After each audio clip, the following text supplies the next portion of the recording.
Talia had mentioned that Tate's seizures had started getting worse shortly after his 13th birthday. It was a frightening change, one that left everyone around him watching more closely and worrying about what might come next. Then one afternoon, Tate came home from school with a nosebleed. At first it seemed like just another small thing, but not long after he became extremely sick. I remember how quickly everything changed. Talia thought it might be mono, and thankfully Noah had already gone through it 2 months earlier, which meant he didn't have to be completely separated from Tate during the illness. Even so, it was terrifying to watch Tate go through it. The sickness seemed to take everything out of him. It lasted nearly a month. Tate was constantly exhausted, throwing up, battling chills and a fever, and barely able to eat or drink. The boy who was usually full of energy became quiet and weak, and every day felt like a battle. Talia was terrified. She watched her son struggle, unsure of what was happening or whether his body could handle it. The thought that she could lose Tate haunted her. Every fever, every moment he couldn't keep food down, every time he looked too tired to even speak made her fear grow stronger. For a mother who had already spent years protecting her son through his neurological disorder and seizures, seeing Tate so vulnerable was almost unbearable. She stayed by his side, caring for him, hoping and praying that he would recover. For 3 weeks, Tate was trapped in a cycle of pain and exhaustion. He spent hours kneeling over the toilet, vomiting until he had almost nothing left in him. His body was overwhelmed, and the illness left him severely constipated, causing his bowels to become painfully backed up. The pressure and strain brought his hemorrhoids back, adding another layer of suffering to an already unbearable situation. Tate was in so much pain that even lying still hurt. He would curl up in his bed, tears running down his face, overwhelmed by how miserable he felt. The boy who was usually comforted by the people around him suddenly couldn't tolerate even the smallest touch. Noah tried to be there for him the way he always had, wanting to hold him, reassure him, and remind him he wasn't alone. But Tate couldn't handle it. He didn't want anyone touching him, not even Noah. It wasn't because he didn't love him or trust him, he was simply hurting so badly that he needed space just to endure it. That was one of the hardest things for Noah to experience. For so long, being close to Tate had been how they both found comfort. Seeing Tate pull away, seeing him cry in pain and refuse the one person who could usually calm him, made Noah feel helpless. Talia watched her son suffer and felt that same helplessness. She had seen Tate face seizures and struggles before, but this was different. This was a child who was hurting in a way that no parent could simply fix, and all she could do was stay close, care for him, and hope that each day would bring him a little more relief. By the 3rd week, when Tate's illness had only gotten worse instead of better, Talia knew something wasn't right. She finally called the doctor, unable to watch her son suffer any longer. When the doctor arrived, Tate was lying on his stomach in bed, crying quietly. He looked completely worn down, exhausted from weeks of vomiting, fever, pain, and barely being able to eat or drink. Seeing him that way broke Talia's heart. The doctor carefully examined him, checking his temperature, blood pressure, and performing several other tests. Tate barely moved, too tired and overwhelmed to do much more than endure the examination. Afterward, the doctor sat with Talia and explained what he believed was happening. "Your son isn't suffering from mono," the doctor said. "What he's experiencing appears to be psychosomatic. With Tate's neurological condition, episodes can sometimes be triggered or worsened by stress, lack of sleep, or significant emotional changes. His body can react in very real ways even when there isn't an underlying infection causing it." Talia looked over at her son, still curled up in bed, and struggled to process what she was hearing.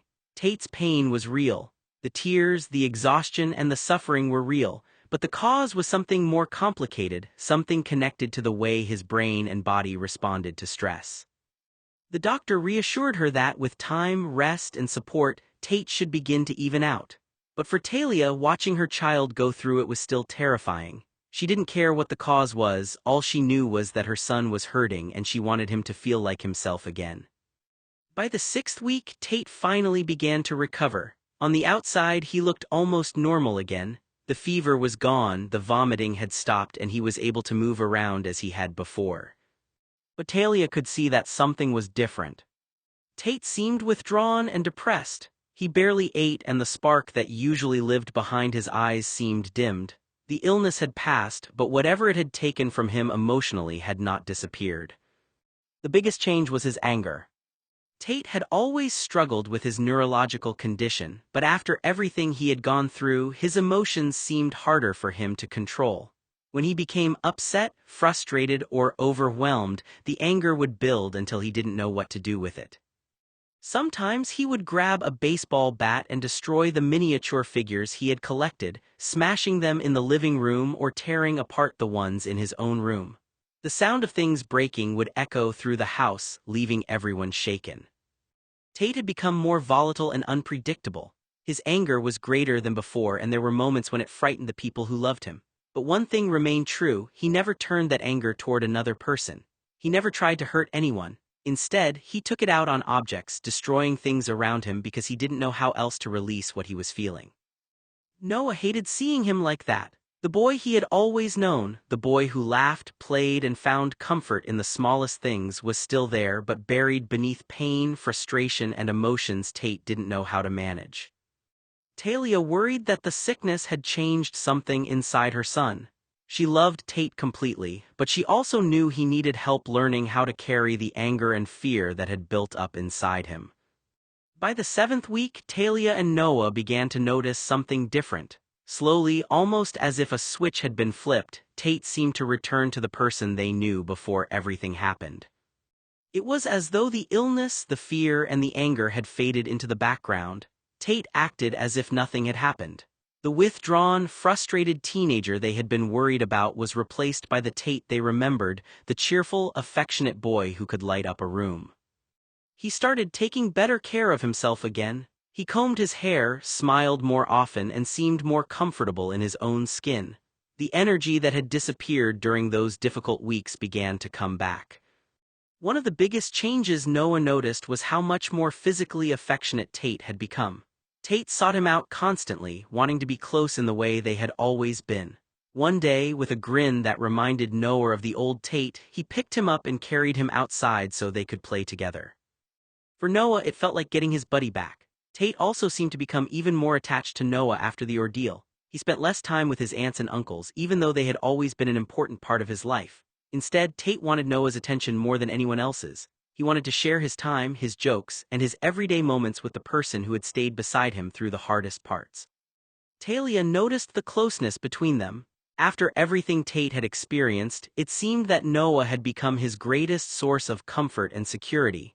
The frightening weeks had reminded everyone just how much Tate relied on the people he trusted most, and for Tate, that person was Noah. Overnight, it seemed like Tate's entire sense of style had changed. He had always worn expensive clothing. Gucci, Prada, and Dior were already part of his wardrobe, but now his choices became more refined. His style shifted into something more polished, mature, and carefully put together. Every outfit looked intentional, every detail considered. Tate started wearing a pair of blue sunglasses that quickly became part of his signature look. The way he carried himself changed, too. His clothes were always perfectly arranged, his hair always carefully combed, and his appearance seemed almost impossible to overlook. Noah sometimes found himself staring at him, thinking that if he didn't know Tate so well, he might have believed he was looking at a painting rather than a real person. There was something almost unreal about how effortlessly Tate seemed to present himself. Along with the change in appearance came a change in confidence. Tate became more sexy, charismatic, more self-assured, and more aware of the way he affected the people around him. His natural charm seemed amplified, as though the difficult months had somehow reshaped the way he saw himself. Tate became a perfectionist. He wanted everything just right, from his clothes to the way he carried himself. To everyone around him, he had become something of an enigma, a person who was familiar and yet somehow completely transformed. Noah could still see the same Tate he had always loved, the same boy who laughed, played, and reached for his hand, but now there was a new confidence layered on top of him, making him seem almost larger than life. After Tate's recovery, Talia explained that several doctors she had taken Tate to believed the seizures were connected to his neurological disorder. She said that sometimes the condition affected more than just his physical health. It could influence his emotions, his reactions, and his ability to understand what was appropriate in certain situations. That doesn't mean there aren't consequences, Talia had explained. But we have to understand the difference between someone intentionally making a bad choice and someone struggling with something they can't always control.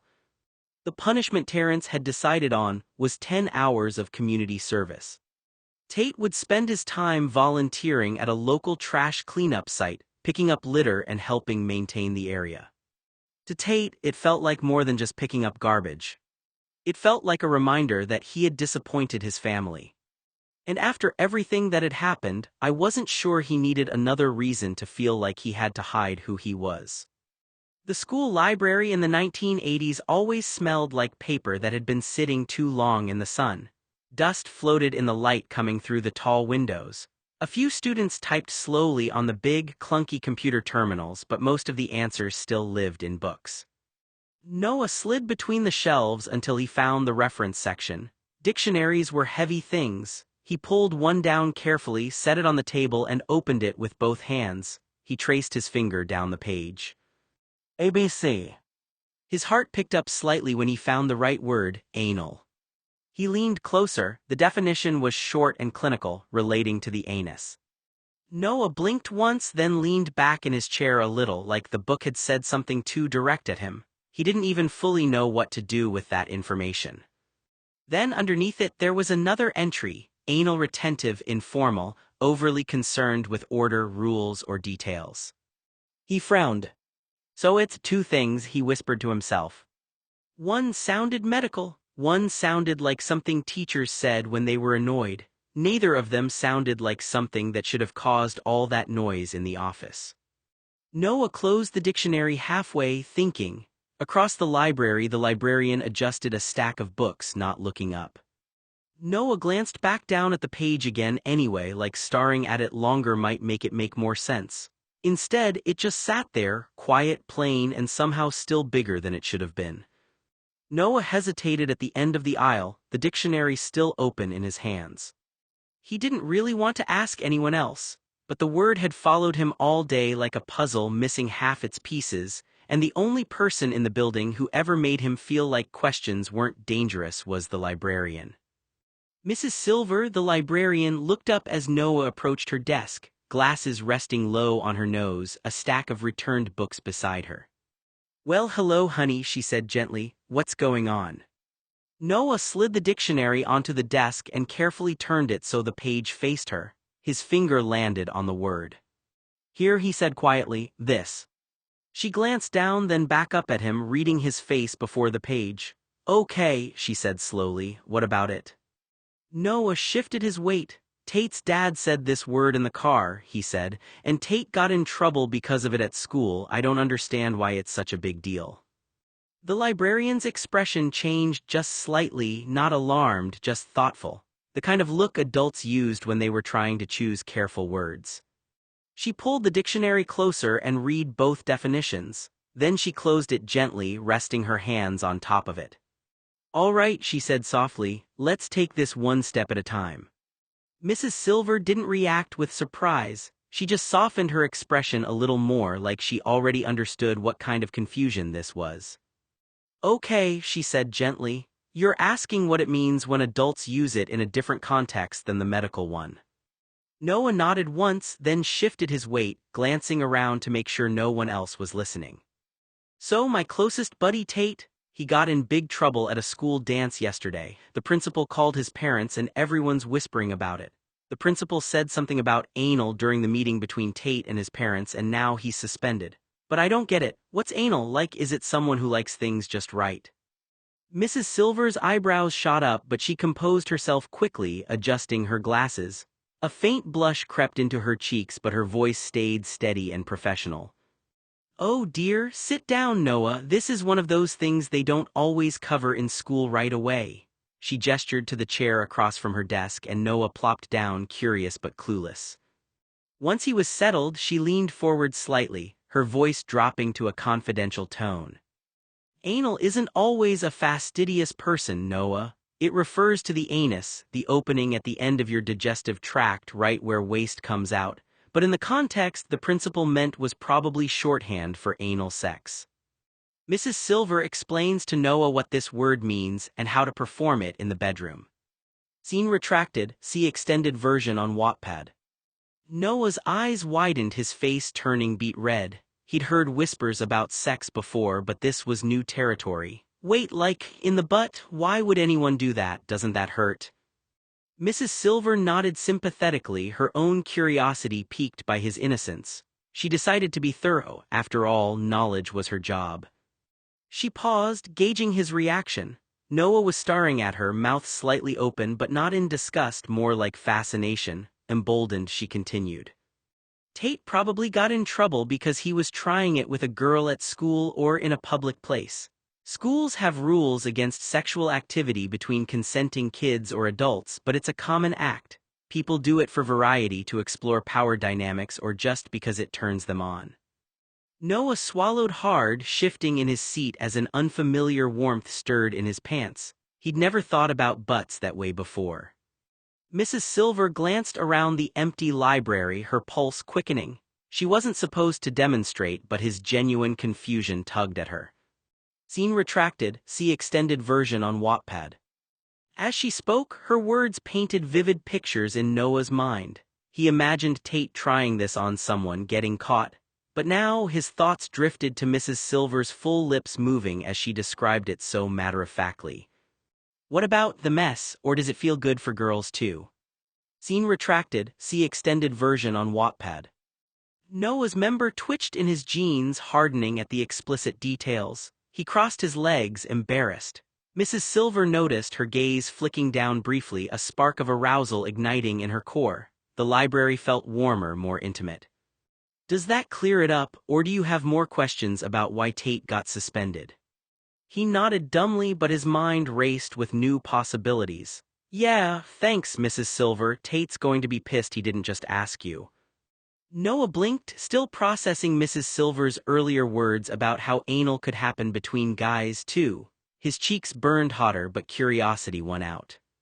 Scene retracted, see extended version on Wattpad.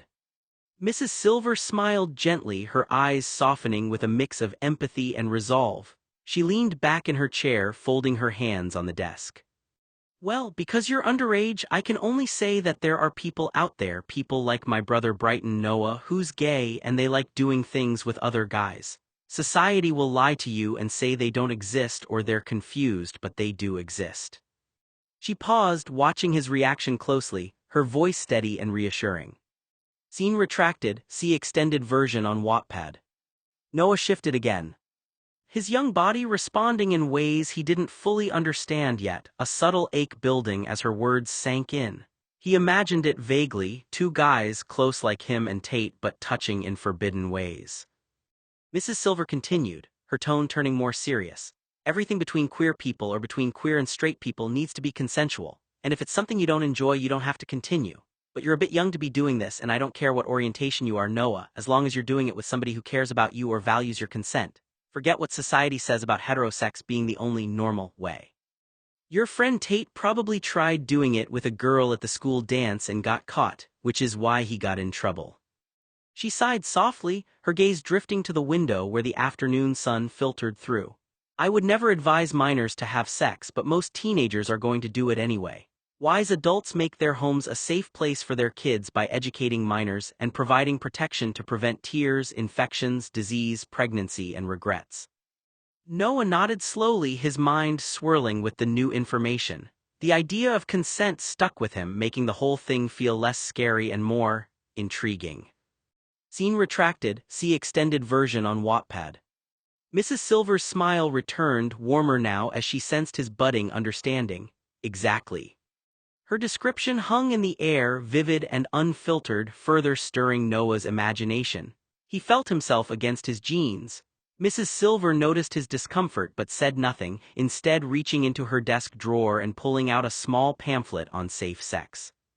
Here, read this when you're alone. It covers everything: protection, lube, and even how to talk about what you want. And remember, Noah, there's no shame in being curious or figuring out who you are. Noah took the pamphlet, their fingers brushed, sending an unexpected spark through him. He mumbled a thanks and stood, his heart pounding. She chuckled, anytime, Noah, curiosity is good, just be careful where you talk about it. As he stood to leave, she watched him go, wondering if her explanation had planted seeds for more than just education. "Just for the record," Mrs. Silver said gently, "Tate came to me many years ago. I understand what you're asking and I understand why you're trying to make sense of it. But I want you to be careful. Think through every decision before you make it because choices can have consequences that last much longer than the moment." She paused, looking at them with the kind of concern that came from experience rather than judgment. "Talk with your parents. Let the people who love you and know you best be part of the conversation. You don't have to figure everything out alone, but you do need to make choices with a clear mind and a full understanding of what they mean." Walking out of the library, Noah couldn't shake the images in his head, not just Tate's mishap, but the possibilities she'd opened up, making the world feel bigger, hotter, and full of secrets waiting to be explored. Months later, we loved showering together as close buddies. The bathroom was still foggy with steam when Tate stepped out of the shower. Water dripped from his hair and he had a towel wrapped around his waist, moving like he owned the space even when he pretended not to. I leaned against the counter, waiting for my turn, trying not to hog all the hot water like he always said I did. "Your turn," I said with a small smile. He nodded and reached for his towel like normal. But in a stupid, split-second moment I grabbed the edge of it, more joking than anything, trying to mess with him the way he always messed with me. It slipped out of his grip and dropped. The room went completely still, not loud still, not dramatic still, just immediate silence, like the air itself had realized something had gone wrong. My brain froze before my eyes even fully processed what I was seeing, and then everything hit at once: panic, embarrassment, shock. Tate wasn't wearing any underwear. He was standing there without any clothes on, completely exposed to the elements and to my line of vision. "Oh," I blurted, turning away instantly. I didn't mean Tate, I'm sorry." My face burned so fast it felt like it had skipped straight to fire. I stared at the mirror instead of him, gripping the edge of the sink like it might anchor me to something normal again. Behind me, I heard movement, quick scrambling, the towel being pulled back into place. "I was just messing around," I said too fast, my voice cracking a little. "I didn't think it would, I'm sorry." There was a beat of silence, then I heard him laugh, not angry, not hurt, just surprised. "Seriously," he said. I risked a glance over my shoulder. He was adjusting his towel again, shaking his head like he couldn't believe what just happened. "It's fine," he added, still half laughing. "You panicked more than I did. I stole your towel last week," Tate smiled. "So it's only fair you try to steal mine, no harm done." That made my face even hotter. "I didn't mean to," I said quickly. "It was just stupid, I was joking around." He leaned back against the counter, still grinning a little. "Yeah," he said, "it was pretty stupid." But his voice wasn't mean, it never was with me. I let out a shaky breath, finally turning back around fully. "I thought I ruined your life for a second," I muttered. That got another laugh out of him. "Relax," he said, "you're good." I shook my head, still embarrassed, but I was starting to breathe normally again. "Okay," I said quietly, "I'm never joking again." "No," he corrected immediately, smirking. "You definitely will, just time it better next time." I rolled my eyes, but I was smiling now. "Go take your shower," I told him. Yeah, he said, heading toward the door, then he paused, and Noah. "Yes." He glanced back at me, still amused. "Try not to traumatize yourself again." I threw a towel at him. And for a second the whole thing, awkwardness, embarrassment, everything, just became what it actually was: two kids laughing in a bathroom, pretending the world outside didn't exist yet. 2 weeks later I got a boner during a movie, and Tate noticed. When he saw what was in my lap, a teasing grin spread across his face. He immediately started joking with me and I felt my cheeks turn bright red. I tried to hide it and cover it up, but that only seemed to make him laugh more. "Well, hello, beautiful," Tate smirked. I buried my red face in the couch, so embarrassed. "Who are you thinking about?" "Girl on the TV," I lied. Tate nudged me. "Okay, you take care of it." Tate left the room laughing and smirking while his feet took him to the kitchen for popcorn. On my 17th birthday, Tate gave me a green bike. I remember thinking it looked unreal, like it didn't belong in our ordinary life. The paint was too fresh, too bright, almost glowing in the morning light, as if it had been pulled straight from a magazine page and placed into my hands. A big green bow was tied around the middle of the seat, absurdly careful, like he had spent time making sure it looked perfect. He pulled me up from the edge of my bed that morning like it was the most natural thing in the world. "Come on," he said like there was no question, as the day had already decided what it was going to be. I still remember the way I hesitated for half a second, just long enough to feel it, that strange, quiet awareness that some moments become memories while you're still inside them. He guided me to the bike, steadying it as I sat down, his hands briefly on the handlebars and seat, making sure I wouldn't wobble before I even started. Then he stepped back with his camera already in hand. "Hold on," he said, "don't move yet." And then the camera clicked. Once, twice, a few more times. I can still picture it, the way I tried to smile like I wasn't overwhelmed by how much it meant and how Tate looked focused in a way that made it feel important, like this wasn't just a birthday but something he wanted to preserve exactly as it was. After that, he walked one hand lightly on the back of the seat as I found my balance. The world felt unusually soft that day. The air, the light, even the sounds of the property, it all felt distant and safe, like nothing could interrupt it. I rode in circles for almost 15 minutes. Tate stayed out there the whole time, watching, taking pictures, calling out small things like, "Careful there," or "Yeah, that's it," like he was both observer and anchor. Every time I passed him, I felt like I was being held in place by something I couldn't name yet. Back then, it didn't feel complicated. It just felt like happiness. That was the last birthday like that. After that year, something shifted slowly at first. Then all at once in ways I didn't fully understand until much later. The warmth didn't disappear immediately. It just started to feel harder to reach, like it was always just out of alignment, like two people trying to stand in the same place and missing by inches. And now, when I think about it, I realize I've been chasing that version of us without knowing how to name what I lost. Because the truth is, I still think about my 18th birthday more than I want to. Not because of what happened exactly, but because of what changed that I still can't fully explain. The way something between us cracked without a clear beginning or ending. The way I walked into that day, expecting it to feel familiar, and walked out of it feeling like I didn't recognize my own life anymore. That's the part I keep coming back to, not just what happened, but what broke. Now I sit with questions I don't know how to answer cleanly. Whether I stayed because I wanted to, whether I stayed because I was afraid to lose something that felt like family, whether I stayed because I didn't know how to separate love from needing someone to stay. Sometimes I wonder if I've been trying to fix a version of Tate that only exists in that 17th birthday photograph. And I hate that thought, because it makes me feel like I've been grieving something while still standing inside it. All I know is this: I miss what it used to be before I started questioning it. Before it started questioning me, it slipped out of me the way things do when I'm tired of holding them in. I was sitting next to Tate, close enough to feel the quiet warmth of him without even looking. The kind of closeness that used to feel natural, like breathing, until I started noticing how much I depended on it. He shifted slightly beside me, eyes half-lidded like he could fall asleep right there if I let him, like he trusted me enough that he didn't feel the need to stay alert. That thought should have felt good. Instead, it made my chest tighten, and before I could stop myself, I heard my own voice. "Tate, do you like it when I'm here?" The words came out smaller than I meant them to, fragile, almost embarrassed to exist. He turned his head toward me slowly, like the question itself required care. I hated how much I needed the answer, because I didn't ask it like someone confident. I asked it like someone who was afraid the answer might change everything. My stomach twisted immediately after. What did I just do? Why did I say that? Tate didn't answer right away, just looked at me for a second too long, like he was trying to understand why I was asking something so simple.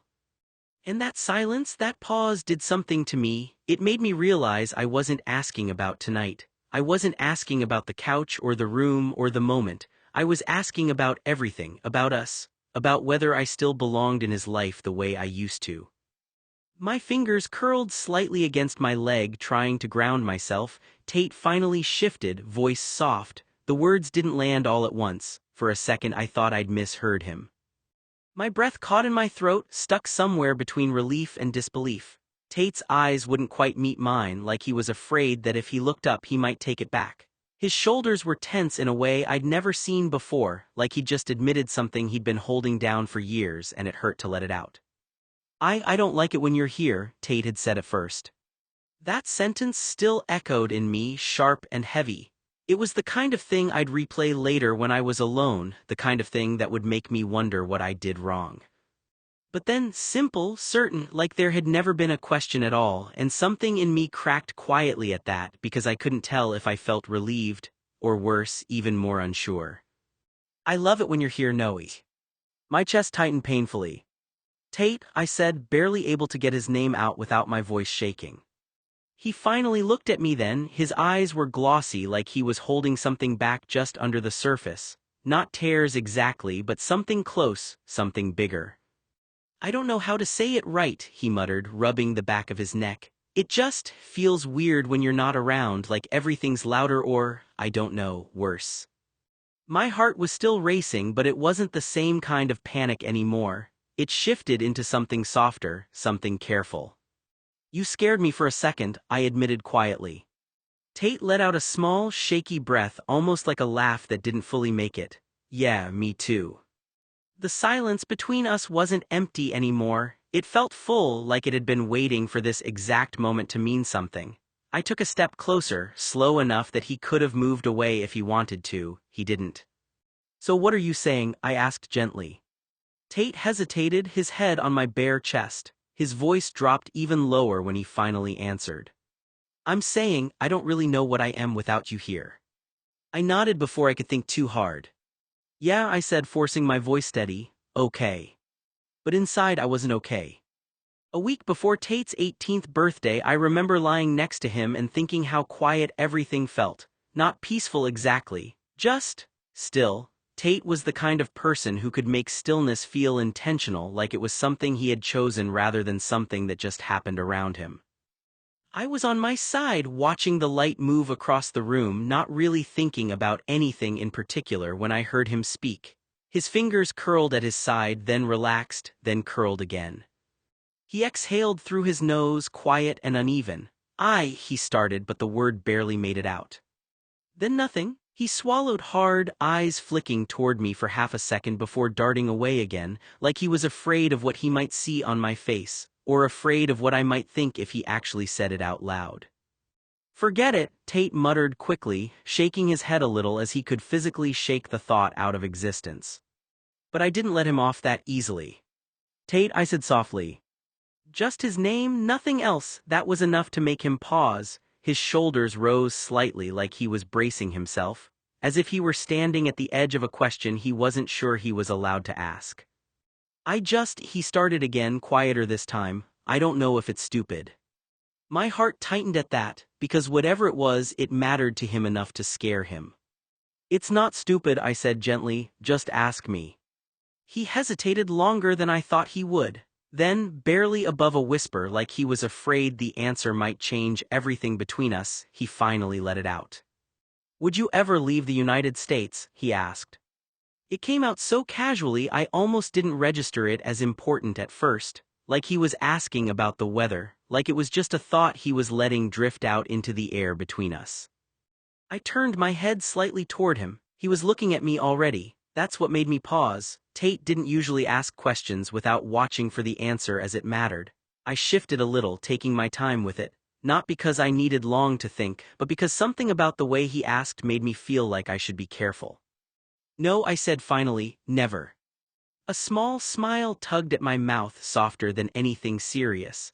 I like Los Angeles, it's my home, your family, my childhood memories, and you're here. Why would I ever leave?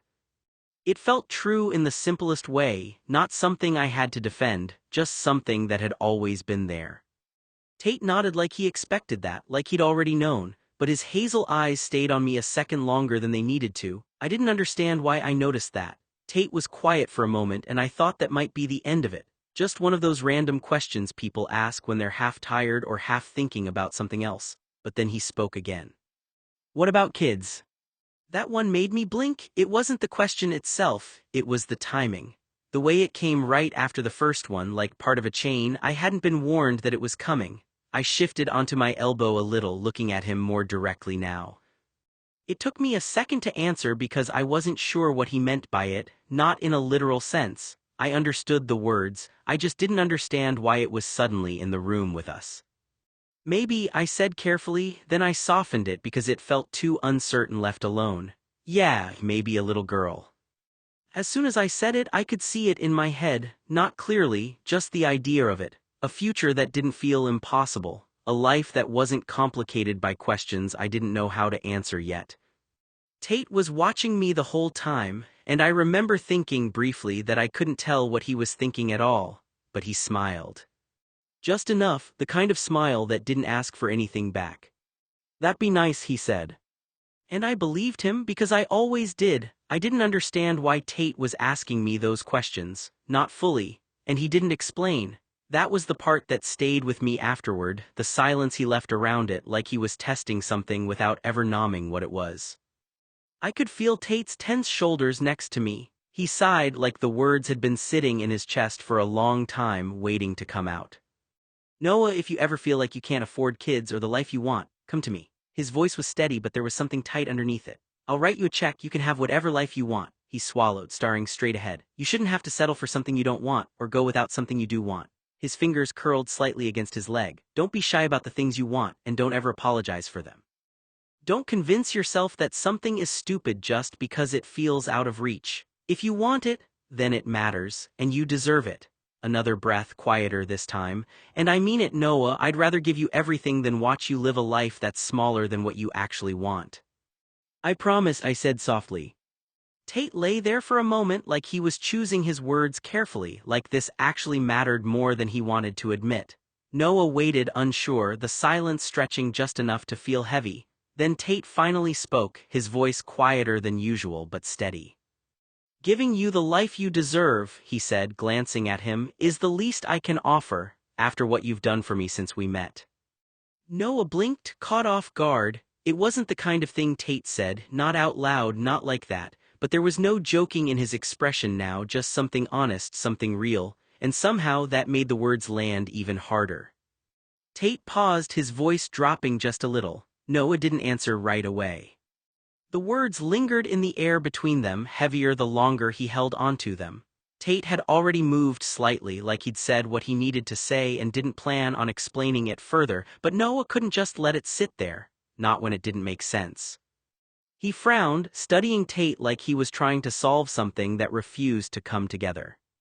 "What did I even do?" Noah asked, finally, the question quieter than he meant it to be. "You talk like I changed something for you." Tate didn't respond. That alone was enough to unsettle him. Noah let out a small breath, shaking his head, a nervous edge creeping in.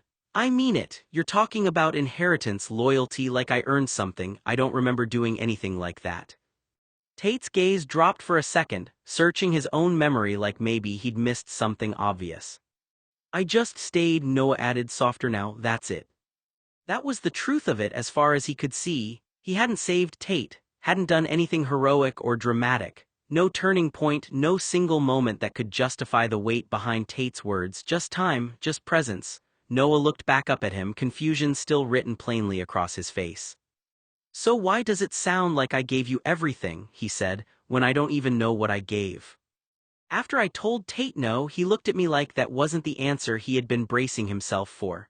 Like somewhere in his mind, he'd already decided there was another version of this moment, one where I said something different, something softer, something that didn't make everything shift so suddenly between us. Tate didn't argue, he didn't push back, that wasn't like him. Instead, he just went quiet in a way that felt heavier than words. For a second, he just lay in bed beside me, staring at me like he was trying to understand how to place my answer inside whatever picture of us he had in his head. His expression flickered, confusion, disappointment, something almost vulnerable, and then he nodded once, like he was forcing himself to accept it even though it didn't fit. "Okay," he said, but it didn't sound like okay. Then he turned and left the room. The door clicked shut, and I stayed sitting there, staring at the space where he'd been, feeling the silence settle in a way that made everything feel too still. My chest felt tight, not just from what I'd said, but from the way he'd looked at me before he walked out, like he was trying not to fall apart in front of me. 10 minutes passed. I counted them without meaning to. When he came back, he didn't say anything at first. He just stepped in like nothing had happened, like he had taken whatever he'd felt out in the hallway and folded it up somewhere out of sight. His face was different now, calmer, controlled, almost careful. He gave me a small smile, not forced exactly, just chosen, then he got into bed beside me like we'd done 1,000 times before, like the moment hadn't cracked anything open between us at all. Something had changed. It started that night. Ever since then, Tate began to cling in a way he hadn't before, not dramatically, not in a way that demanded attention, but quietly, instinctively. An arm thrown over my chest a little tighter. A leg pressed closer like he needed to make sure there was no space left between us. Sometimes he'd shift in his sleep and end up holding on like he was anchoring himself there. At first, I told myself it was nothing, just comfort, just habit, but it wasn't the same. It felt like he was afraid that if he let go even for a second I might disappear into something he couldn't reach, like the world would take me away if he wasn't holding on tightly enough to stop it. And the strangest part was what it did to me. It should have made me feel closer to him, safer, but instead it made my thoughts louder. Because every time I felt him tighten his grip in his sleep, every time he pulled me closer like he didn't trust morning to keep me there, I started wondering what exactly he thought he was holding onto, and whether I was the one he was afraid of losing, or the only thing he had left not to lose. That night we were lying together like we usually did, close enough that I could feel the weight of his arm around me, familiar in a way that normally made everything else fade into the background. But something was different. It wasn't sudden, it wasn't obvious, it was just off. His arm loosened slightly around my waist like he forgot he was holding me that tightly, or like he had decided not to anymore without telling me why. He still touched me, still stayed close, but it wasn't the same kind of close. It felt more measured, more aware. I remember noticing it and not knowing what to do with that feeling, so I just stayed still. Like if I moved too much I might interrupt whatever was happening inside his head, because I could tell he was thinking, really thinking. Tate had a way of going quiet that didn't feel empty. It felt full, like something behind his eyes was working through possibilities faster than I could keep up with. The atmosphere in the room felt like someone had died, except nothing had, or maybe it wasn't a person that had been lost but something quieter, a possibility, a version of us that had existed only a moment ago and then collapsed without anyone touching it. Like a dream that died the second you woke up, or an idea you didn't realize mattered until it was already gone. Even the silence felt different now. He was lying close beside me, but it didn't feel like before, not relaxed, not easy. It felt intentional, like he was placing himself there carefully, as if distance itself was dangerous. Like if he left even a small gap, something invisible would slip in and take me away.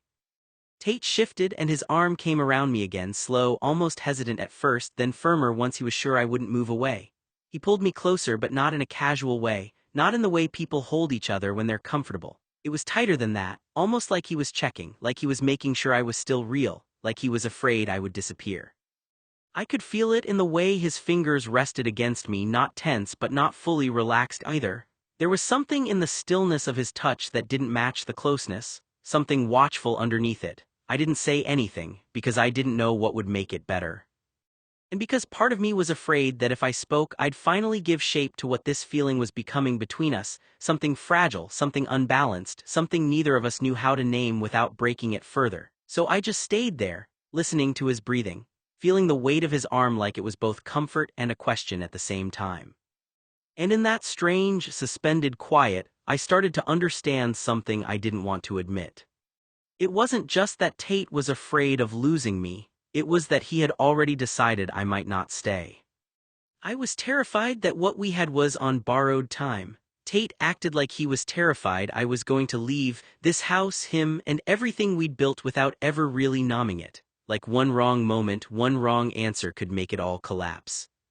So we lived in the same space with two completely different fears, both of us holding on in ways we didn't fully understand. I watched him cling closer at night and thought it was because he was afraid I'd disappear from his life. He watched me pull away in small, quiet ways and thought it meant I was already halfway gone. We never said any of it out loud, not then. It wasn't until years later that I found out how wrong I had been about what Tate was actually afraid of. It wasn't me leaving, it was him leaving me behind and what would be near me. Tate had asked me where I wanted to live like it was a casual question, something ordinary people bring up without thinking, but I knew him too well for that. There was nothing casual about the way he asked. It was careful, measured, like he was holding the question at arm's length so it wouldn't give him away, like it was the last safe way he had to reach for something he didn't know how to ask for directly. I could feel it in the pause before he spoke, in the way his eyes didn't quite settle on me, in the softness he tried to hide in his voice. He wasn't really asking about geography. He was asking if there was even a small chance I wouldn't end up alone. He couldn't tell me why he was asking. He couldn't say what he was really trying to figure out without risking something he wasn't ready to lose. But I could feel it anyway, the way the question carried more weight than it should have, the way it lingered in the air like it was waiting for a different answer than the one I was about to give him. My place is here.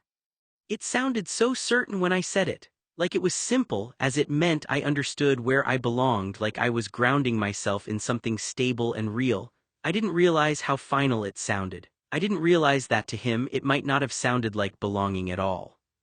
In my naive mind, I thought that saying Los Angeles was my home meant something steady, something reassuring. I thought it meant I was anchoring myself in a place that would naturally keep me close to Tate, like geography alone could protect whatever we were. I didn't realize how easily I had turned something simple into something final, or how much I had misunderstood what I was really promising by saying it out loud. When I said it, I meant permanence. I meant familiarity. I meant I'll be here next to Tate. But what I accidentally said was something else entirely, that I would only ever live in Los Angeles, and that Tate, if he wanted anything different for himself, would have to leave me behind to find it. I didn't see it then, but I had quietly drawn a boundary around my future and placed him just outside of it without even realizing I was doing it. And the time between us felt like it was already starting to run out.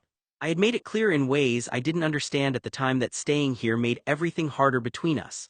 Not because we didn't care about each other, but because Los Angeles itself had become something heavier for him, something he couldn't stand to sit inside of for long without feeling trapped in it. And I still didn't fully grasp how deeply that affected him, or how every conversation about someday sounded to him like a countdown he couldn't stop. Tate hated Los Angeles more than anything else I knew about him. I had no clue how much Tate hated LA. More than the noise, the pressure, and the version of himself he felt forced to be there. It wasn't just discomfort for him, it was resistance. Like the city itself held memories or expectations he couldn't outrun fast enough. And I, without meaning to, had tied my future to it like it was the only place I could ever exist. So when I said I would stay, I thought I was offering him something safe, but I wasn't. I was telling him exactly where I would be, and without realizing it, exactly where he couldn't stay if he wanted to survive himself. And I never saw the real weight of that until much later when I understood that for Tate, it wasn't just about leaving Los Angeles. It was about him leaving me behind if he ever managed to leave at all. He nodded slowly when I finished speaking as he understood, like he always did when he was swallowing something he didn't have words for, but his expression changed in a way I didn't fully notice then, not breaking, not falling apart, just closing slightly, like something inside him had quietly accepted a version of the future he couldn't interrupt anymore. I get it, he said softly in bed. And I remember thinking that meant we were fine, but now I understand that was the moment something shifted between us, not dramatically, not visibly, just quietly like a door easing shut instead of slamming, and I never realized then that he wasn't asking where I wanted to live at all. He was asking if there was any version of life where he didn't have to leave me behind. And when I finally told him, years after all of it had already been lived and survived and misunderstood, I said it simply, like it was something I had always known. I would never leave you. I didn't realize even then how much weight those words would carry, because I thought I was reassuring him, but I wasn't. I was correcting a fear I didn't even know existed. In our late 20s, Tate would admit why he asked. He finally said it, not angry, not defensive, just honest. I wasn't scared you'd leave, he said softly. And that was when it started to make sense in a way that hurt more than it helped. I was scared I'd have to leave you behind. I stared at the ceiling, listening to his breathing change slightly, feeling the shift in him without seeing it.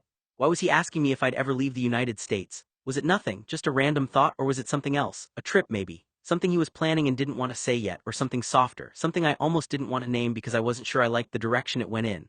Was he trying to figure out how long I'd stay?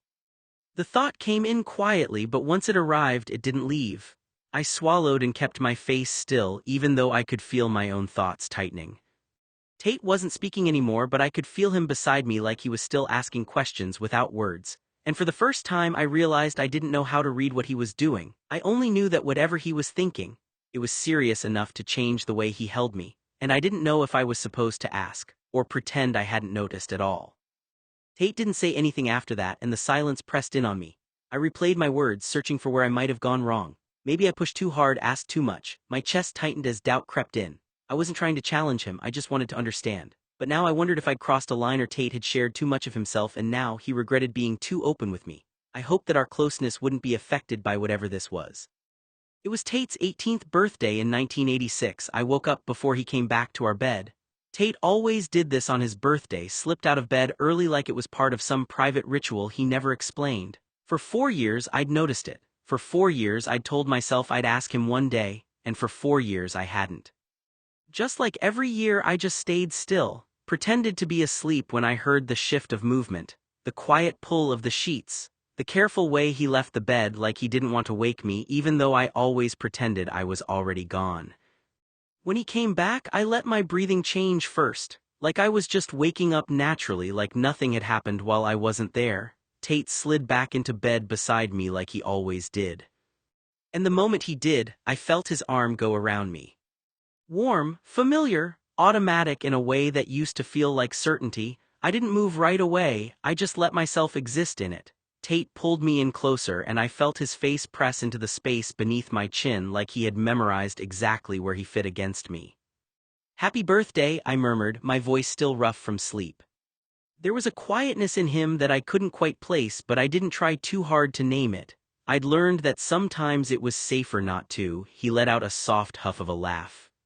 "You're up early," I added like it was casual, like I hadn't been waiting. "Couldn't sleep," he said. His grip tightened just slightly around my shoulders, not enough for anyone else to notice, but I noticed. "You okay?" I asked him. And I meant it more than it sounded. Because there was something about him that morning that didn't feel like the other birthdays, something quieter, something focused in a way that made me feel like I was already part of a conversation I hadn't been invited into yet. Tate didn't answer right away, just stayed there with me, breathing, thinking, holding me a little differently than he used to, and I realized, lying there in his arms, that I still didn't know what he did when he got up early on his birthday for the past 4 years. Noah had been thinking about it for a while before he finally said anything. "Hey, can I ask you something?" Noah murmured, glancing over at Tate. Tate shifted slightly beside him. "You just did, go ahead." Noah hesitated, then pushed through it. "Why do you wake up so early on your birthday? You've done it since you were, what, 15? You always leave the room before anyone's up and just disappear." Tate went still. For a second Noah thought he hadn't heard Tate, but the tension in Tate's shoulders said otherwise. "I just wake up," Tate said finally, a little too quickly. "Habit." Noah frowned. "That's not an answer." Tate didn't respond. The silence stretched, heavy and deliberate. Noah watched him, trying to read his face, but Tate kept his gaze forward, jaw set like he was bracing against something.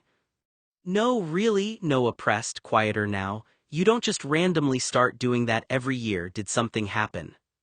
Tate exhaled through his nose. "Nothing happened." "You always say that," Noah shot back, not harsh but in a condescending, annoyed tone, just frustrated. "Nothing happened, it's nothing, don't worry about it." "Because it is nothing," Tate cut in, sharper than he meant to. Noah flinched slightly, then studied him more carefully. The reaction didn't match the words. "Okay," Noah said slowly, "then why won't you just tell me?" Tate didn't answer. His hands tightened in his lap, knuckles faintly whitening like whatever the truth was sat right there, but he refused to let it out. Noah's chest tightened. "Right," Noah muttered, leaning back a little, but his eyes didn't leave Tate. The silence that followed wasn't empty, it was full of something unsaid, something that didn't line up. After a moment, Noah leaned in again, voice low. "Tate's that thing you told me before, about not hiding stuff from me." Tate's eyes flicked to him, guarded. "Yeah." Noah held his gaze, searching. "Was that true?" Tate didn't answer right away, and somehow that silence said more than anything else. Tate finally let out a slow breath like he was trying to steady something in himself before it slipped. "Yeah," he said, but it came out quieter than before, less certain. Noah didn't move. "Then why does it feel like you're hiding something right now?" That landed. Tate's gaze dropped for a second, just long enough to break eye contact, then came back up, controlled, careful. "I'm not hiding anything." "You're avoiding it," Noah corrected. A beat passed. Tate shifted slightly, leaning back like he needed space that wasn't really there. "It's not a big deal," he said again, but this time it sounded more like he was convincing himself. Noah studied him. "You've done it every year since you were 15. Tate's jaw tightened. "That's nothing, Tate." Silence again, thicker now. For a moment it looked like Tate might actually answer. His mouth parted slightly, then closed, like the words were right there but kept getting pulled back. Noah's voice softened a little. I'm not trying to corner you, I don't like not knowing when something actually matters to you. That made Tate pause. He looked away for a second, exhaling through his nose, shoulders still tense but less rigid than before. It's not what you think, Tate said finally. Noah frowned. I don't even know what to think, you won't tell me. Tate hesitated, then spoke slower, more carefully. I just don't like birthdays that much. That's it. Tate nodded once. Yeah, that's it. But the way he said it didn't match the weight in the room. Noah didn't look convinced. His eyes narrowed slightly, not accusing, just uncertain. You're a terrible liar, you know that. A faint flicker crossed Tate's face, something almost like a reaction he didn't mean to show. I'm not lying, Tate said, but it came out tighter now. Noah leaned back, exhaling. Okay, he said, though he clearly didn't believe it. Then why does it feel like there's another reason you don't want me to know? Tate didn't answer right away, and in the pause that followed, Noah felt it again, that same unsettling thought from earlier, that maybe Tate wasn't just private. Maybe he was protecting something or someone, and worse than that, maybe what Tate had told him before about being completely open wasn't as simple as it sounded. Tate stayed quiet for a moment longer, like he was weighing whether to keep holding the line or let it crack. Noah didn't push immediately, he just watched him. Finally, Tate spoke again, quieter. It's not about you, he said. That made Noah's expression shift slightly. I didn't say it was. Tate nodded once, but it felt automatic. I know, I don't like talking about it. Noah tilted his head. But you do it every year, same pattern, same disappearing act. That's not just not liking it, that's something you've decided. Tate exhaled, looking down for a second. When he spoke again, his voice was steadier but flatter. I wake up early because I don't want anyone around. Noah blinked. Why? Tate hesitated. Then carefully, because it's easier. That's not an answer, Noah said immediately. Tate's eyes flicked up. It is to me. Silence settled again, but this one felt different, less defensive, more tired. Noah softened a little. Tate, I'm not trying to pull something out of you that you don't want to give, I just don't like feeling like there's a part of your life I'm not allowed to see. Tate's jaw tightened, then loosened slightly. There isn't a part you're not allowed to see, he said, it's just not important for my birthday. Noah gave him a look. You disappear on your own birthday every year and you think that's not important. A faint, almost humorless breath left Tate. You're not going to let that go, are you? No, Noah said simply. That earned the smallest shift in Tate's expression, something like reluctant acknowledgement. For a moment, Tate looked like he might finally explain. His shoulders dropped a fraction and he opened his mouth, then stopped again. Tate looked away, rubbing his thumb against his palm once, like grounding himself. Noah, he said finally, quieter, can you just trust me that it's not something I want to talk about? That line landed differently than the others because it wasn't avoidance anymore, it was a boundary. Noah held his gaze for a long second, the uncertainty still there, but so was understanding. Yeah, Noah said slowly. I can try. I don't have to be told everything, but I feel like you say you're an open book one minute, then you're hiding things from me the next. If you want to have secrets or have something to yourself, that's fine, just don't lie to me and say everything's open and we have no secrets when it's obvious we do. I don't like it when you lie to me, Tate.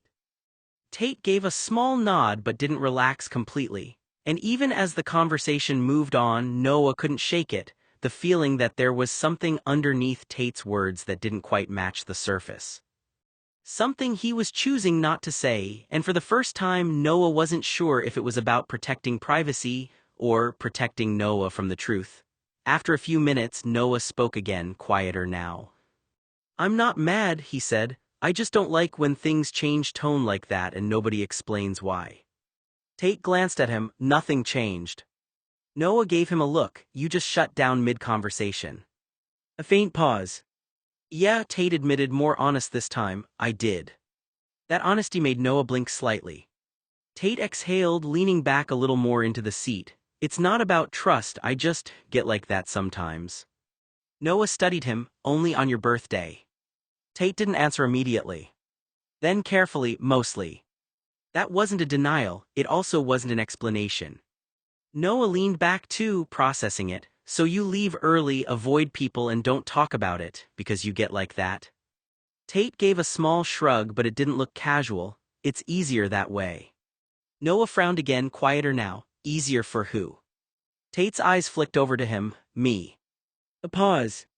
Then Noah asked, softer than before, does it have something to do with before you were 15?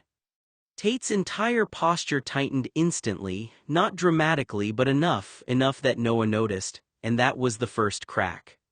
Tate didn't answer right away. His gaze dropped, then lifted again, controlled. Noah, he said carefully. That tone alone made Noah stop pressing for a second. Tate continued slower, I'm not doing this right now. Noah nodded once, even though he still looked unconvinced. Okay. But his eyes didn't fully let it go, because now it wasn't just avoidance anymore. It was a reaction, and whatever lived behind that reaction was old enough that Tate didn't even need to say it for Noah to start wondering if what Tate had told him before about everything being simple, about there being nothing to worry about, was actually the full truth. Tate's voice came again, rough and final. Go take a shower, Noah. There was something in it that didn't invite argument, not anger exactly, more like a strain held too tightly for too long.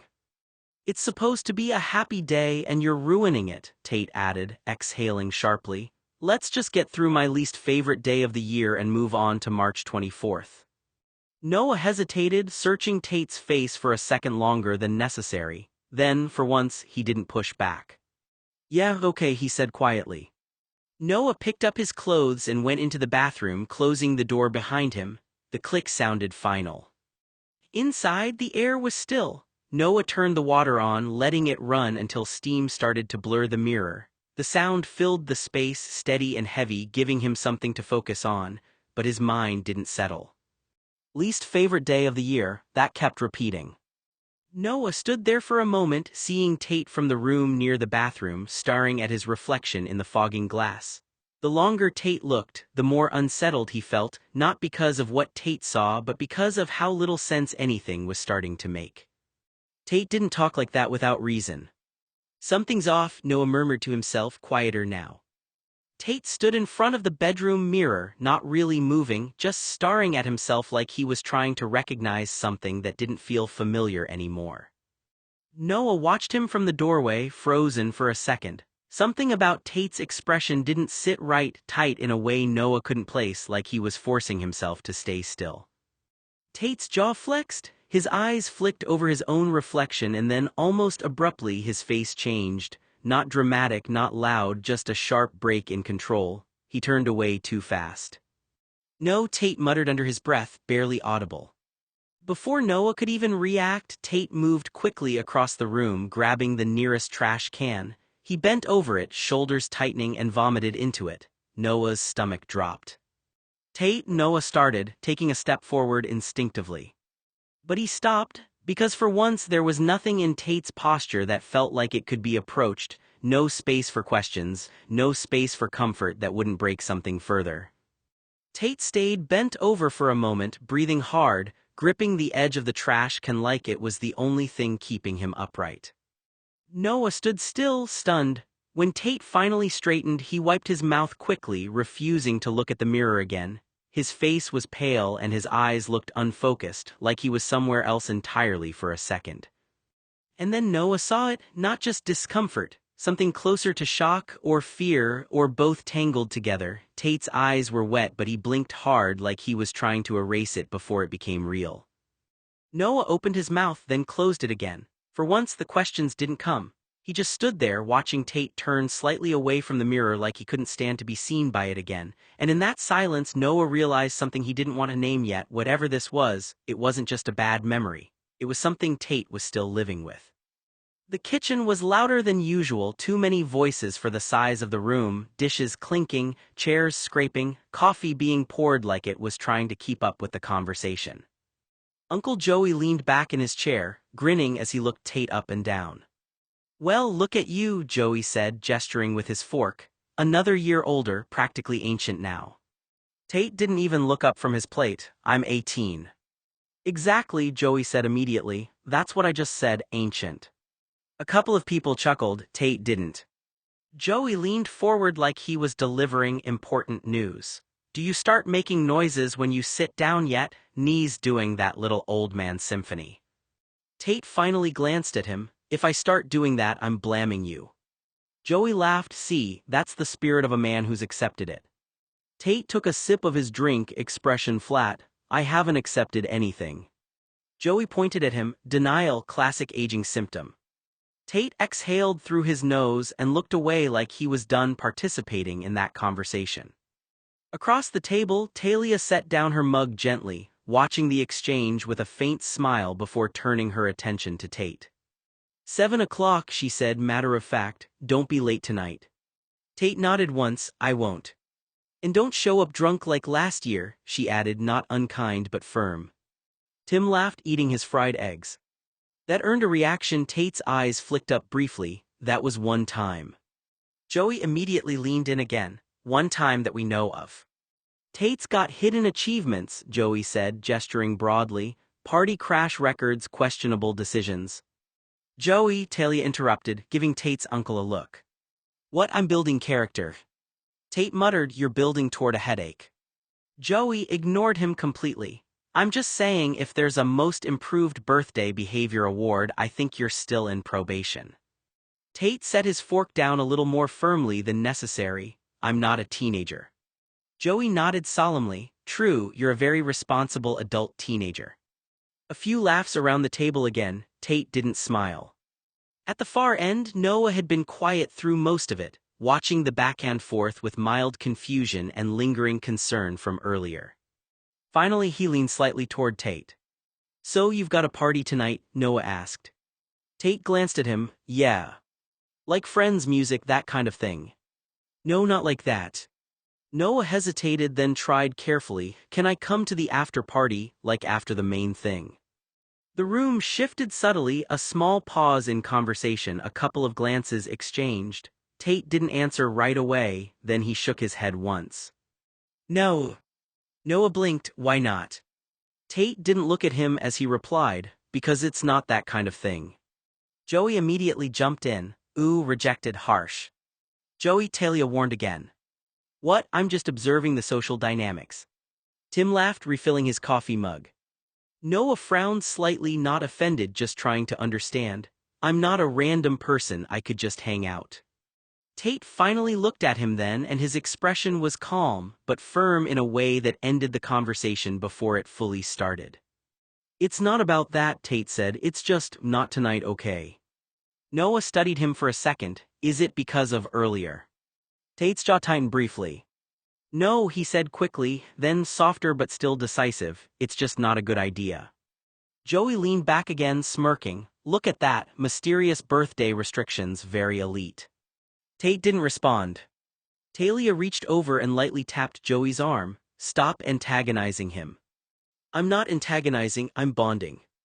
Tate stood up from the table, collecting his plate. I'm done eating, go fuck yourself, old man, Tate hissed at Joey. Joey called after him, still grinning. That's fine, birthday boy, go brood elsewhere, it suits you. Tate flipped Joey and Tim off with both hands. Tate didn't look back as he left the kitchen. Noah watched him go, then glanced down at his own plate, the earlier tension settling back into his chest. Something about all of it didn't line up.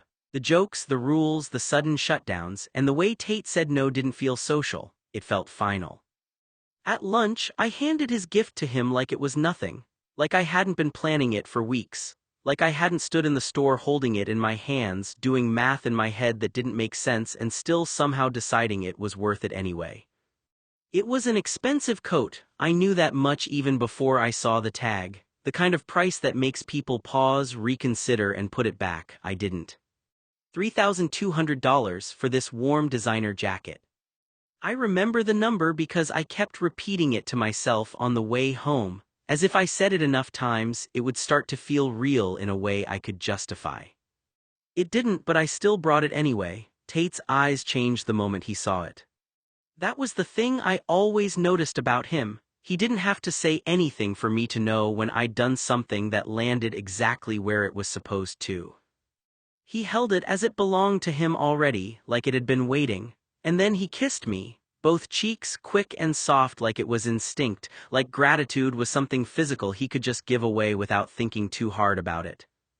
I felt my face heat immediately, like my body didn't know how to process being touched like that and praised like that at the same time. I shifted slightly under him, half laughing, half embarrassed. "Thank you," he murmured, brushing my hair back like it was normal, like it wasn't doing something to my chest I couldn't explain. "You didn't have to." "I wanted to," I said. And it was true, even if it hurts a little to say it out loud, because I did want to, I just didn't fully understand why it mattered so much that he had it. "You looked," I hesitated, searching for the word, then gave up and said it anyway, "like you'd melt if you didn't get it." He laughed, that quiet, amused sound that always made me feel like I'd said something slightly stupid, but in a way he found endearing instead of annoying. "You're ridiculous," he said. "No," I said quickly, shaking my head, "you're the ridiculous one." It came out lighter than I meant it to, like I was trying to balance the moment before it tipped into something too serious, and then I added softer because I couldn't help it. "I just like seeing you happy." There was a beat after that where nothing happened, just the space between us, just him looking at me like he always did when I said things like that, like he was deciding what to do with it. I didn't know what I expected. A joke, a deflection, something to keep it from getting too heavy. Instead, I just stood there in the aftermath of my own honesty, suddenly aware of how much I was giving him without ever asking for it back. And I realized something I didn't want to name too clearly. It wasn't just that I liked seeing him happy. I needed Tate to enjoy his special day because he meant something important to me. Tate sniffled. "What you've done for me, what you've done to me with me has left me more than happy. I don't think anyone has ever made anyone feel the way you make me feel. I should know. I've lived enough, seen enough, been with enough people to recognize the difference. And still, nothing compares to this, nothing compares to you. You're always on my mind, the things you've said, the things you haven't said, the way you exist without trying. I could have anyone in this room, anyone in this world if I wanted to. But none of them come close to you, Noe, not even a fraction. You right here beside me in this bed, you, in my life at all, it's the best accident I've ever stumbled into." Tate sniffled. "I've been in 1,000 beds, I've chased everything there is to chase. I've had people offer me everything, attention, admiration, their time, their bodies, or their carefully crafted versions of themselves. I've seen it all, done it all, and gone everywhere people dream of going. And yet, I've never felt anything like this. I've never felt happy like this, not until now, not until you. Out there, people try so hard to give me everything they think I want. They bend themselves into something impressive, hours spent perfecting how they look, how they speak, how they move, or how they shine. They try to become unforgettable, but it all feels empty, replaceable, like something I could order, something I could recreate anytime I wanted. But you never tried, you never needed to. You gave me something I didn't even know I was missing. Something I couldn't buy, couldn't fake, and couldn't demand. You gave me your thoughts, your quiet, your presence, just you as you are. And somehow that's meant more to me than everything anyone else has ever put in front of me combined." Noah shifted, unsure of what to say. "You don't perform for me, you don't compete for my attention, you just exist beside me, and that's enough, more than enough, it's everything. I didn't know something so simple could feel this rare. I didn't know someone could matter this much without even trying. But you do, you always have." Tate's voice faltered, quieter now, like the words were harder to hold onto once they were spoken. "Noah, if you only knew." He shook his head slightly, a breath catching in his throat, his forehead resting briefly against Noah's shoulder like he needed something solid to keep himself grounded. "I can't stand it," he admitted, voice breaking. "Any moment you're not here it feels wrong, like something's missing and I can't fix it. Before I met you I didn't even know I was capable of feeling like this." His fingers tightened slightly, not rough, just desperate, like he was afraid the moment might slip away if he didn't hold on to it. "I was so tired, Noe," he went on, quieter now, "tired of everything, of being that person, of being Tate Blue." He let out a hollow breath. "People think that means something, like it's supposed to make everything better, but it doesn't, it just makes everything feel fake." He swallowed hard. "There were nights I didn't want to keep going, I didn't see the point, I thought about just stopping, not fighting it anymore." A pause, then softer. "And then you happened." Tate lifted his head just enough to look at him, his expression stripped of all the usual confidence, no arrogance, no control, just something raw and unguarded. "You didn't try to be anything, you didn't want anything from me, you were just you, and somehow that was the only real thing I'd ever found." His voice dropped, almost unsteady. "You make me want to stay, you make me want to be here, not for the world, not for anything else, just for this, for you." He hesitated, like even saying it out loud felt dangerous. Everything else feels meaningless compared to this, compared to you being here. Another pause, quieter now. I don't think people like me are supposed to find something like this, he admitted. Something real, something that actually matters. His gaze didn't leave Noah's. But I did. And for once, Tate had nothing else to hide behind. Tate's breath hitched like even holding himself together was starting to slip. What we have, he started then stopped, his voice unsteady. He swallowed hard, trying again. It's undefinable because I can't.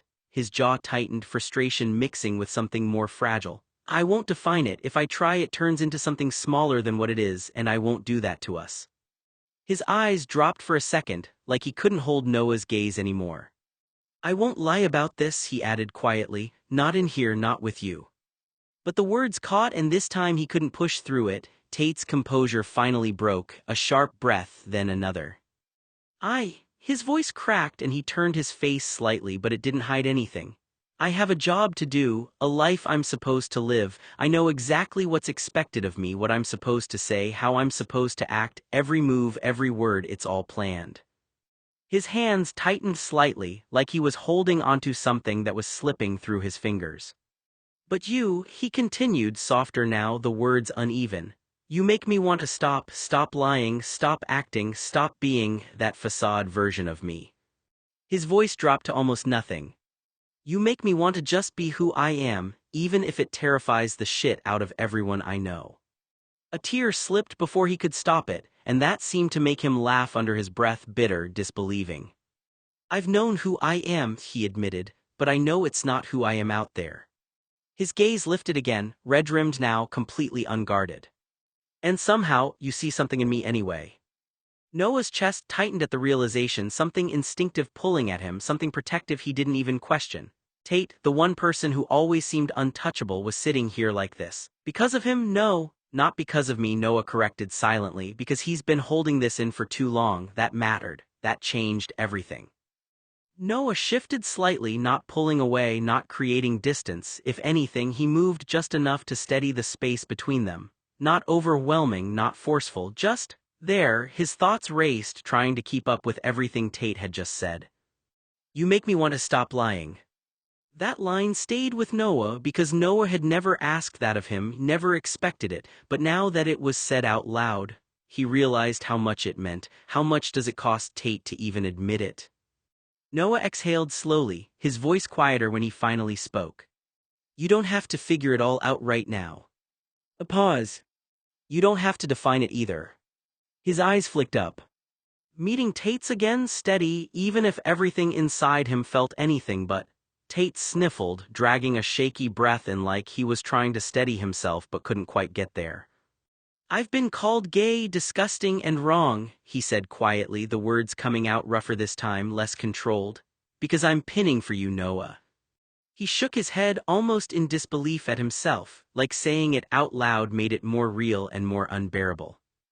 I'm pinning for you when you're here, he continued, voice tightening, and I'm pinning for you when you're not. It doesn't stop, it doesn't shut off, it's just there all the time. His hands flexed slightly against the fabric beneath them, like he needed something to hold onto to keep from falling apart completely. I'm not in love with you, he said quickly, almost as if he needed to correct the air itself. That's not what this is, I know that, I do know that. But the certainty didn't last. His voice softened again, losing some of its edge. I am in love with what you've done for me, with what you've given me, with the life we have together, this space, this peace, whatever it is, the only place I feel like I can breathe without performing. A pause, heavier now.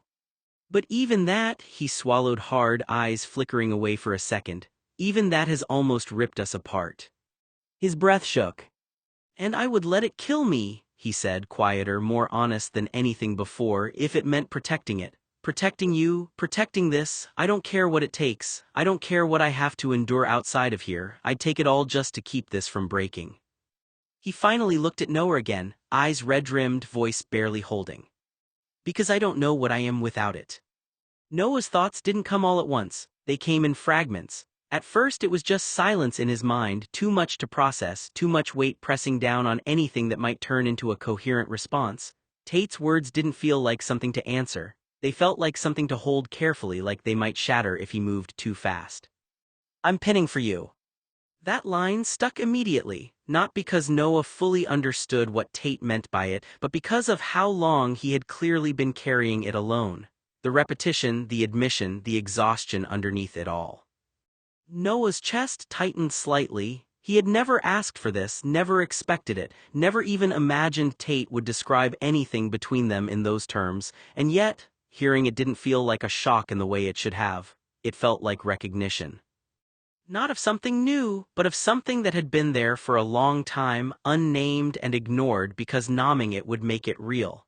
Noah's gaze stayed on Tate, steady but distant for a moment as he tried to sort through what he was feeling.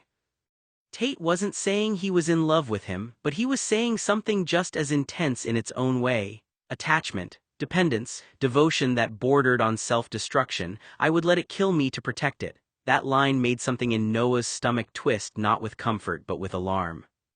Because that wasn't balanced, that wasn't healthy, that wasn't something anyone should carry alone, especially not wrapped around another person like it was the only thing keeping them upright. And yet, there was another part of Noah that didn't pull away from it, a quieter part, the part that understood what it felt like to find a place, however fragile, where you could finally breathe without pretending. Noah exhaled slowly, his fingers shifting slightly against the sheets again, grounding himself in something physical because his thoughts felt too large for his body.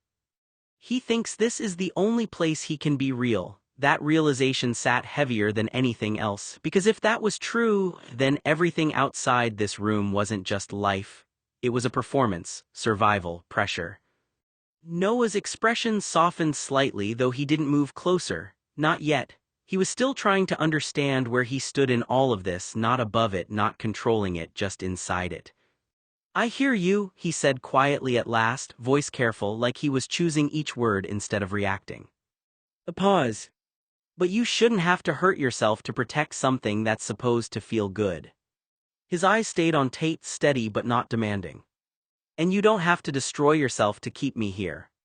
Another pause, softer now. "I'm still here, even when it's hard, even when it's not perfect, I'm still here." Tate's voice came out low, unsteady, like he was trying to sort through his own thoughts as he spoke them. "This is your bed, Noe," he said again, quieter now. "In this room, this is your bedroom, not mine." He swallowed, eyes drifting away for a moment, like the room itself felt too small for what he was trying to say. "I know where my real life is," he admitted. "And it's not here, it's not in California, it's not in any one place I can just stay and pretend everything else doesn't exist." His jaw tightened slightly. "I used to think I knew what I wanted," he said. "A normal life, distance away from all of this, something predictable, someone else, something easier to understand." A pause. "But then you happened," he said more quietly, "and it didn't replace that, it didn't erase it, it just complicated everything." His fingers flexed slightly, tension returning. "Now I don't want anyone else," he admitted, "and I don't know what to do with that because I still have a life outside this room, expectations, roles, things I can't just ignore." His voice dropped further.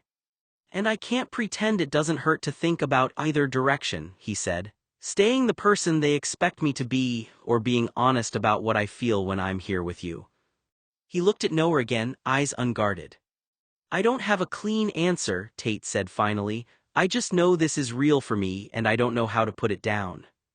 Tate put his head on Noah's bare heart. "I'm not capable of love, Noe. Tate Blue can only do one thing. I've been faithfully and devotionally pinning for Noah Lunas for so many years it's obscene, but why I pine for you is the secret everyone in this city would desire to know. You can do no wrong in your heart." Tate stroked Noah's bare chest right over the blonde's heart. "Is pure, it's innocent. We fell asleep and I knew what no one else did. That Tate Blue, the distant sexy prince, faithfully pined for me. Noah Lunas, a poor boy who did a few unimportant things for the blue air, like share his bed and gift my bright blonde smile, but Tate said whatever I did saved his life." I still remember Tate's lunch on his 18th birthday. It should have been simple. Just another moment, food on the table, his mother moving around the kitchen, the kind of ordinary day that people talk about when they look back on turning 18 like it meant something bright. But then the mail came. His mom carried it in with both hands, smiling like it was something special, something worth celebrating. There had to be at least 200 postcards and letters, all stacked unevenly, some slipping against each other, all addressed to him. Different handwriting, different return addresses, people from all over Los Angeles, people who somehow knew he was turning 18. Congratulations, invitations, messages from people who had been waiting for this exact day. I remember feeling confused before anything else. It didn't make sense how many people even knew how it had spread, why it felt so organized without anyone saying it was. Tate didn't say anything at first, he just stared at it. And then, without even picking one up, without reading a single word, he stepped forward, grabbed the entire stack, and threw it straight into the garbage. Not angry, not dramatic, just immediate, like there was no decision to make. His mom froze for a second, like she didn't know how to react to that, like she was waiting for him to laugh it off or explain, but he didn't. He just stood there, jaw tight, eyes somewhere else entirely. And then he muttered something under his breath, quiet enough that I almost didn't catch it. They've been waiting 18 years. The way he said it didn't sound like surprise, it sounded like confirmation, like this wasn't something new to him, like it was something he had always known was coming. I still remember one postcard in particular. It was from Linus Adams, his godfather. The card said he was abroad but wished he could be there in person to celebrate. At first, it sounded normal, distant but polite, like something expected, but then the tone shifted. Something about now that Tate was 18, things would be different, that he'd be getting more attention, more personal attention. I remember the way Tate's face changed as he read it, not surprised, not confused, just disgusted. He let out a sharp breath, swore under it, and without a second thought crumpled the postcard and threw it straight into the trash with the rest of them. They don't have to watch what they say anymore, he muttered, his voice low and bitter. Not to me, not around me. I didn't fully understand it then, but I could feel it. That something about turning 18 hadn't opened a door for him, it had removed a barrier, and suddenly all the things people had been holding back or pretending to hold back didn't need to be filtered anymore. Tate couldn't even be alone on his birthday. Everyone wanted something from him. Tate's body had been lusted after for 7 years. Poor Tate, everyone, including Linus, wanted to fuck him. Everyone lusted in a loud, obvious way, but in pieces, in expectations. In the way people watched him, talked to him, wrote to him, like he was something to be claimed now that there were no rules left stopping them. And the worst part was, it wasn't new. The attention had always been there. The looks, the undertones, the way adults in Los Angeles never seemed subtle about how they saw him. 18 didn't start it, it just made it undeniable. And as I stood there watching him throw all of it away like it meant nothing, I realized something I hadn't before. This wasn't a celebration, it was something he had been waiting to survive. Tate had made plans in a hotel that night with a dozen hookers, people he didn't care about, even though he invited a few of the girls he had previously fucked, or who wanted to hang around to see if they would be fucked. Madison was there, and the night would be interesting until he later fell out of the window. I was in the kitchen when the phone rang. It cut through the quiet too sharply, too cleanly. I hesitated for only a second before picking it up. Hello. Nothing. At first, just silence, not empty silence either, something heavier, something that felt occupied, like someone was there refusing to become audible.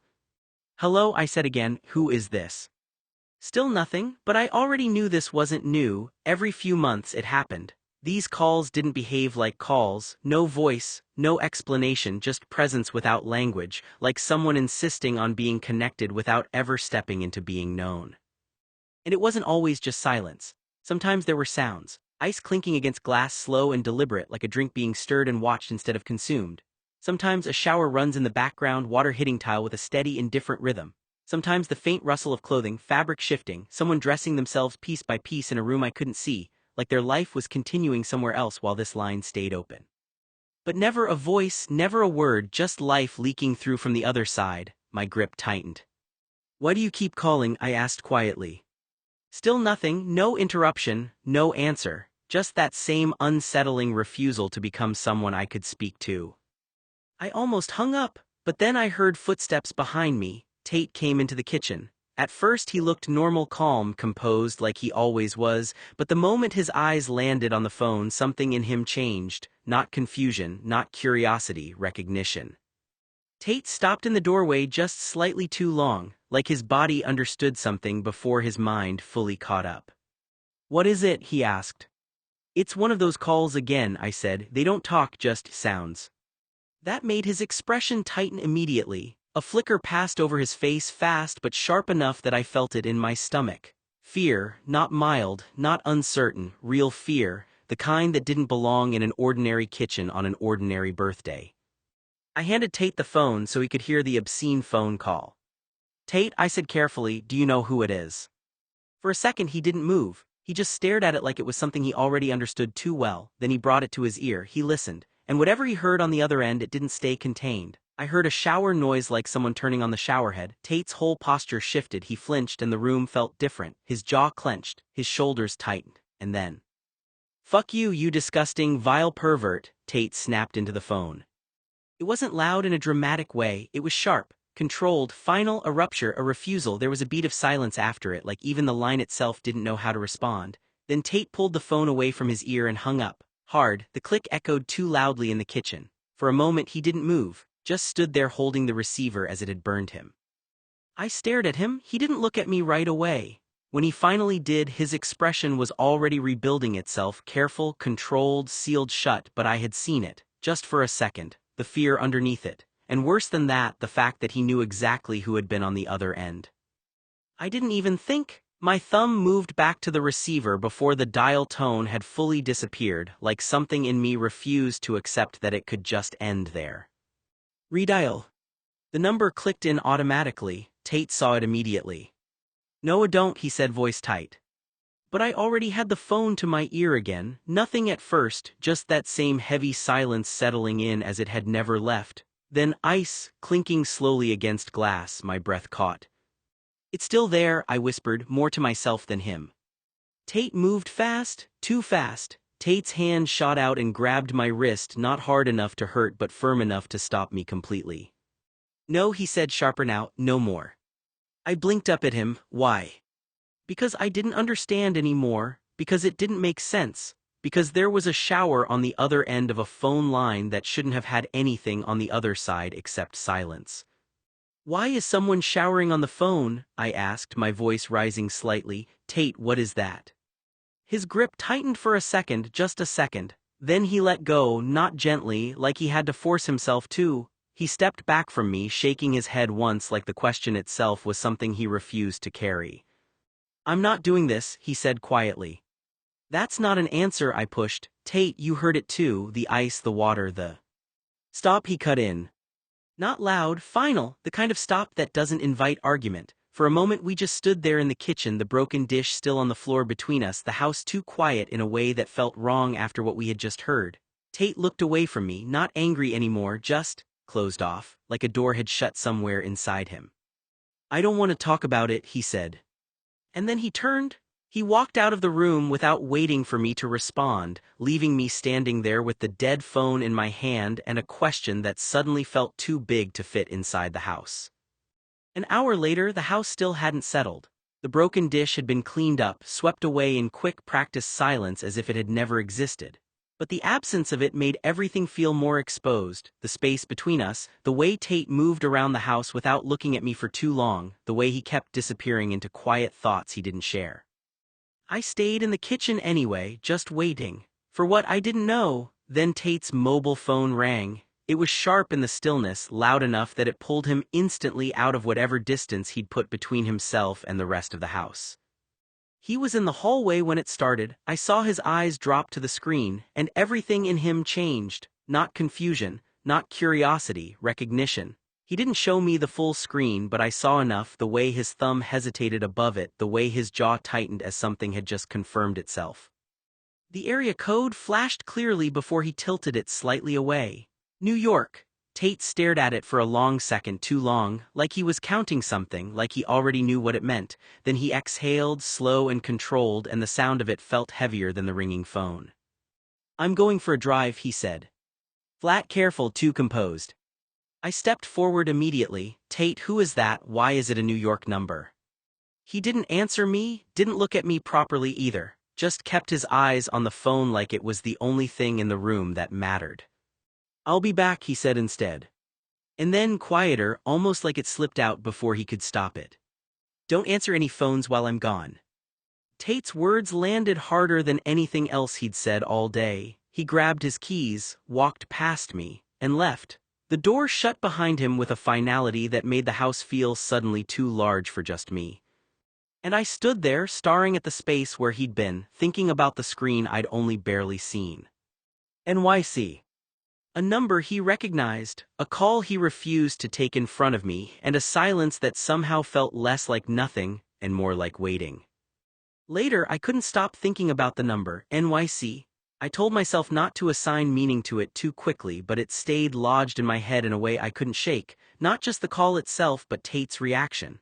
The way his body had changed before he even said a word, the way he left without explaining anything at all. At first, I tried to make it simple. A contact from his past, someone from school, someone he didn't want me hearing, that would have made sense in the easiest way. But the problem was the pattern. Were the NYC calls that never spoke from the NYC number, the silence that the same person who called but never spoke was always there, just refusing to become known. And Tate's question kept coming back to me. While attending Brown, I'd discover that NYC call was someone named Wayne, a boy Tate had known LA. For some reason, Wayne brought out Tate's worst moods. Whenever I picked up the creepy calls where the caller never spoke, Tate always asked me weird, unusual questions I'm not sure even how to answer. What do I say if I can't know the answer?